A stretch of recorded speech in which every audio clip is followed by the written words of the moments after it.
আন তাকুলা ইয়াউমাল কিয়ামাতি ইন্না কুন্না আন হাযা গাফিলিন। আন তাকুলা ইয়াউমাল কিয়ামা, কিয়ামতের দিন তোমরা একে অপরকে দোষারোপ করবা, কিন্তু এটা সেদিন গ্রহণযোগ্য। ইয়াউমাল কিয়ামাতি ইন্না কুন্না আন হাযা গাফিলিন, তোমরা এটা বলবা যে আমি তো এই বিষয়ে জানতাম না, আমি তো গাফিল ছিলাম, আমাকে কেউ স্মরণ করায় নাই, এই জন্য আমি আগে এমন অবস্থায় স্মরণ করাইছি। কখন? আলমে আরওয়াহ, আমরা যখন কিসের জগতে? রূহের জগৎ। পারা যাবে ইনশাআল্লাহ। প্রস্তুতিগত বিষয় আমি আশা করি যে আলোচনা হয়েছে, সেই জন্য শুধু 3টা পয়েন্ট বলবো। এক, আমরা সিদ্ধান্ত নিলাম আজকে। সিদ্ধান্ত নিলে কি হবে? এটা আল্লাহ তাআলা কবুল করে ফেলবেন যদি অন্তর থেকে সিদ্ধান্ত নেন। সাহাবীগণ সিদ্ধান্ত নিয়েছেন, বিছানায় শহীদ হয়েছেন, শাহাদাতের মর্যাদা পেয়েছেন, না পান নাই। আজকে রুকনিয়াতের বায়াতের সিদ্ধান্ত নিলাম অন্তর থেকে, আল্লাহ তাআলা এই অবস্থায় যদি আমাদের মৃত্যুবরণ করেন তাহলে বায়াতের মর্যাদার আমাদের আল্লাহ তাআলা শামিল করবেন ইনশাআল্লাহ।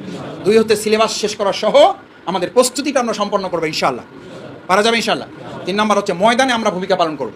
আমি ইউনিট সভাপতি, আমি সেক্রেটারি, আমি ওয়ার্ডে আসি, যে যেখানে আসি আমরা ময়দানি তৎপরতার সাথে সম্পৃক্ত হয়ে আমলে জিন্দিগিটার পরিবর্তনের মধ্য দিয়ে আমার ব্যক্তি জীবনকে আমি পরিবর্তন করব। আল্লাহ তাআলা আমাদের কবুল করুন সকলে।